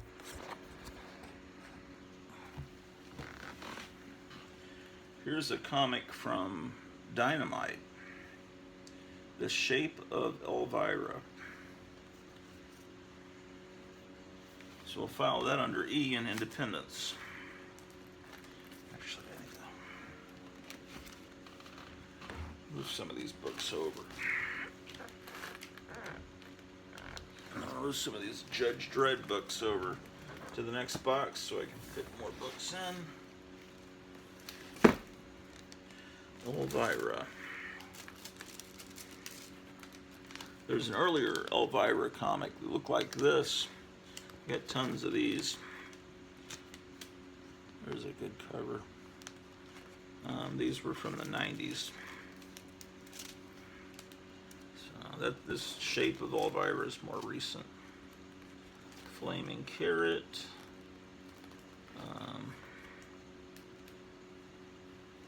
I've got 2 copies of this, The Futurians by Dave Cockrum.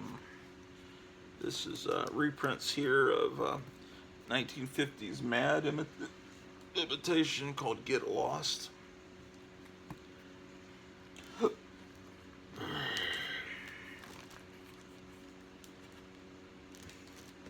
This is Glory, which was a titty comic, like all the 90s comics basically were. Is that the same thing? No. I show you like 2 covers and it's like, did I just show you that? Because kind of generic. Lots of copies of Glory here. How about that? Glory. There's one comic here. Oh, this is kind of cool. Golden Age Mystery Men. What do I mean? Kind of cool. Very cool. And then AC also put out Good Girl Art Quarterly. Yeah, when I was going into comic stores in the 90s, I was buying that that kind of stuff. Joe Kubert. There's a comic here.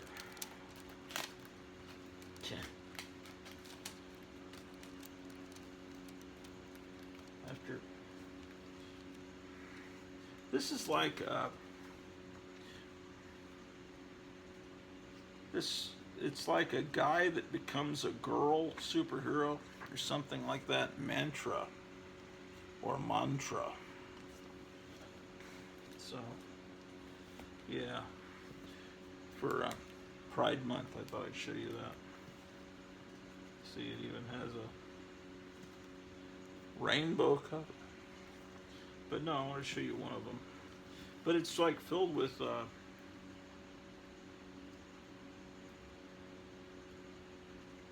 yeah, it's like all these comics from the 90s. There's lots of shots of TNA. But yeah, look at this cover where this thing gets pregnant.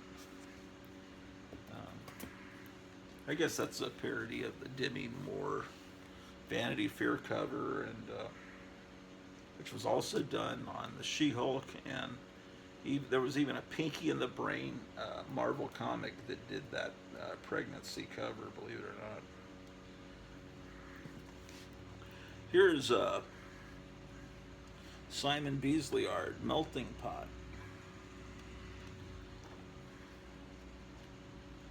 Yeah. He was one of those artists that was I guess he's still great. He wasn't up, I wouldn't say he's as good as Richard Corbin, but he was great.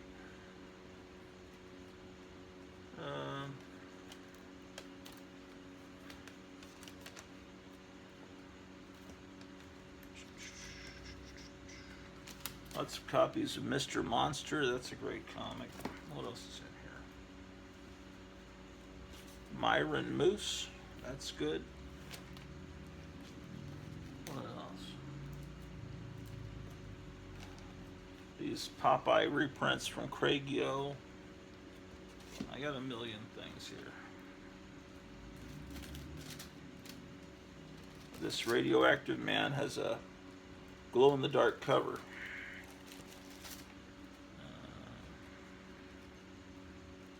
There's this recent comic, Red Room. I can't buy it anymore because there are no comic stores around here. But the guy that does that comic and his friend have a really good YouTube channel called Kayfabe.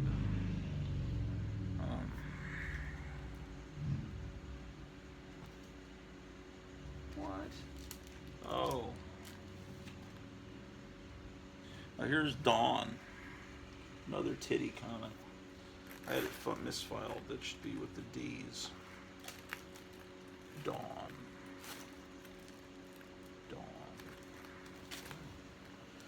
Okay. Oh, more how are these ACG Here's some more ACG comics. I need to go put them in that other box. And this Jungle Adventures and this Little Abner. Look at this Golden Age Little Abner. Look at these great ads. It has tape repair on it. It's straight reprints of comic strips in the newspaper. Early ones. Early ones where he looks a little different. But boy, did you get a lot for your money with this book. It is so thick and so dense. Here's Jungle Adventures. And it's all ready to be put in your spiral notebook so your teacher will think you're doing your work and you're actually reading about the Jungle Girls. And you can also learn how you can start your own business and look like that guy. Jungle Adventures from the 12-cent era. These are reprints from an earlier time. I need to get these books into that other room. ASAP FFS. Yeah, FFS is a new acronym I've learned. For fuck's sake. Stick to talking about comics, FFS.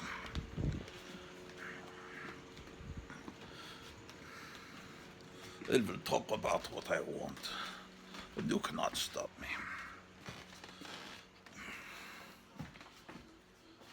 Oh boy, how about that Vladimir Putin? What a terrible man. Oh my gosh, he's awful, and he's existential. All right, let's get some other music going.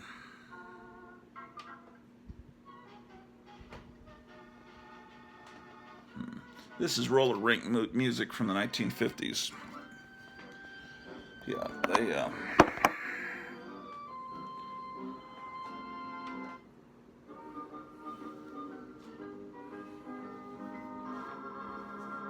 All right, so we're putting Jungle Adventures into this box over here yonder. For fuck's sake, putting Little Abner in there too.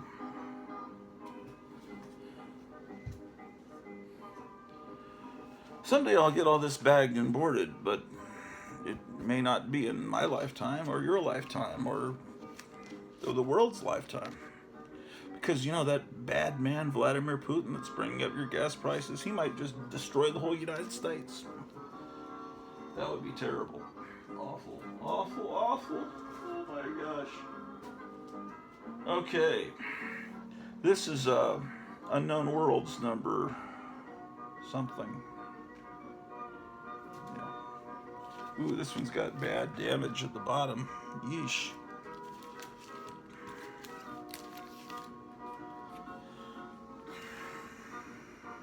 Yeah, wonderful.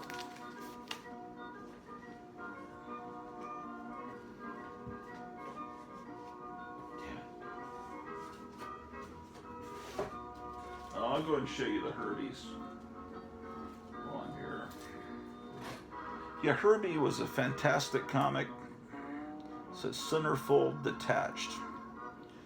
This, I paid $10 for this. Herbie was this, like, autistic fat kid that just sucked on a lollipop all the time. But he was also a superhero, and he was admired by all women. And John F. Kennedy would listen to him for advice.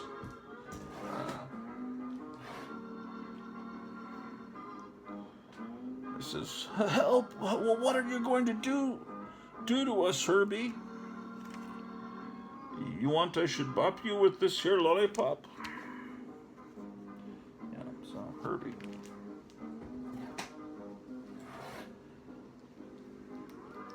It's the big fat mess at the OK Corral. I've never seen these for sale anywhere but Duncanville Books in Duncanville, Texas, and that's where I've obtained these. Here's issue number 6. That looks like every comic book convention I've ever been to.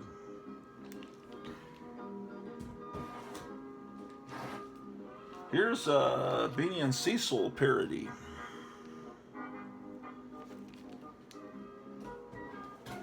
Oh, it's a purple cover and it's got a gorilla. But of course, ACG was a companion company to DC, and you know, DC liked to do that. Monsters size monsters. I never got that poster. Someday I'll get a reprint of it.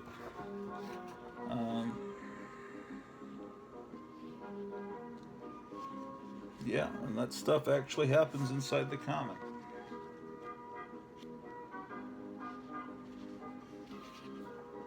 $1 for a new jet engine. Maybe that's what we should order to run our cars. In Biden's America, we might need that $1 jet engine. Here he is. It's a Canadian Mountie. This is issue 13. As I recall, when it says $20 and it has this red sticker, that means it's half price. I think I got this for 10. Yes, this is the superhero. Allega Poop is his. This must have been so damn funny. A kid reading this in 1965. He's got a toilet plunger on his head and he's saying Allega Poop. I mean, it's funny now, but you got to put yourself in the time period and realize how fucking funny this comic must have been. I got 2 copies of that. How about that? And here's Foxhole. Wait. Foxhole is Super Comics. Oh, I was just showing you that. And then everything else in this box. These are all EC reprints from the 90s. Which is confusing because when I was filing these, let's see if I can show you what I'm talking about. Like,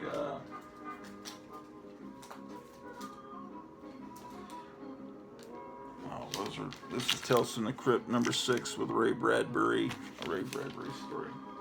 Like there would be, yeah, this is kind of funny. Well, see, first, this company reprinted them, and this is Tales from the Crypt number 2, and then Disney started reprinting them, and this is Tales from the Crypt number 2. So there's 2 Tales from the Crypt number 2s, plus EC's original Tales from the Crypt number 2. But let me tell you something. Yeah, this is Gladstone Publishing, and this is Disney that did this. And I thought, well, that's ironic that Disney was reprinting the EC stories because they're so wholesome. But of course, they're not wholesome anymore. So, but back then they were. There was some guy that was a chief executive of Disney. He's been sent off to prison, but I think before he left, he must have filled the Disney Corporation with so many of his type of people that's why Disney is so wrong thinking and perverse now, apparently. Oh, look at this. This looks like a real comic, right? It looks 12 cents, you know. But you turn it over on the back and it's got a Stridex ad from the 90s. It's these you got to be careful. There were about 6, 7, 8 comics done like this. There was a Fantastic Four and a Hulk. Oh, shit. Anyway, what they are is, I think J.C. Penney in their catalog had a set you could get of old reprints of comics, but they had modern ads in them. And so, and it's weird and what? Yeah, I mean, it's reprints of the old, this is a 60s comic, and then you've got a modern ad, right? And then you've got this ad from the early 70s in a 60s comic, followed by an ad from the 90s. And then,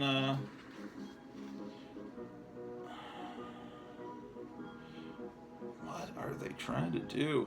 They've got a bullpen page from the 70s because they're advertising Thor 200, The Day of Ragnarok, Spider-Man 109, Marvel Spotlight number 4, A Werewolf by Night, and then an ad for Tomb of Dracula. And they got this 70s stuff in the back of a 60s comic.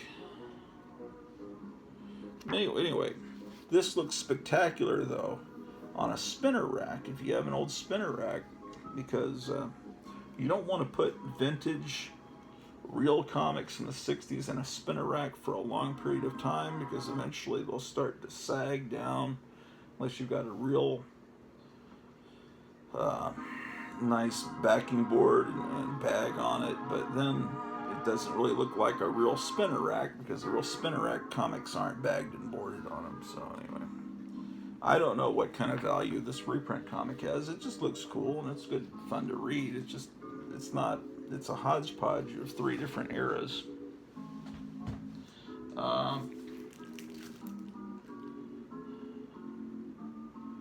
You know, I think this is one of them too. I'm not sure. I have to open it. Because I have several copies of this issue of the Hulk, and one of them is that JCPenney reprint. No, this is the real thing. Because see, it's got the never finish high school. No, finish high school at home. Finish high school at home. That's what just a lot of people had to do over the last few years, and it was so much fun. Weren't you smiling having to finish high school at home doing Zoom meetings? No, this is an actual authentic comic because it's got the record ads. So, God damn. This is in such great shape. It looks like a reprint. This looks like a brand new comic. Okay, I need to get this into the Silver Age room. This came out a little while ago, less than a year ago. It's a reprint of Werewolf by Night 32, where Moon Knight first appears, and I think it went up in value because people can't afford the real Werewolf by Night, so this became a sought-after key issue. But it's got that terrible UPC code on the bottom, and you can tell because it says $3.99 on it. But I don't know if it's still valuable after that Moon Knight TV series came out. People may have... I don't know if the Moon Knight prices on the comics plummeted because that show wasn't too good at all. Here's a real Werewolf by Night. This is, I think, I got this out of a real cheap dollar bin, I think. I've got to put this with my Werewolf by Night comics. Okay, so that goes there. Adventures on the Planet of the Apes, number 11. These were reprints from the black and white Planet of the Apes magazine that Marvel put out, but they reprinted them in color. Okay. There's X-Men 171.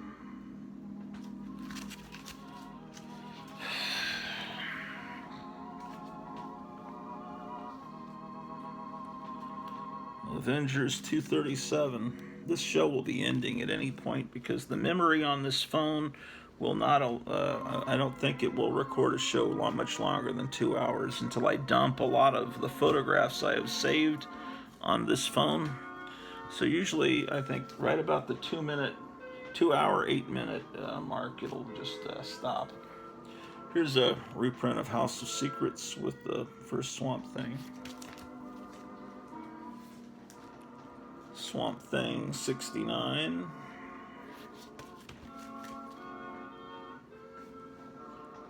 Doctor Strange number 5.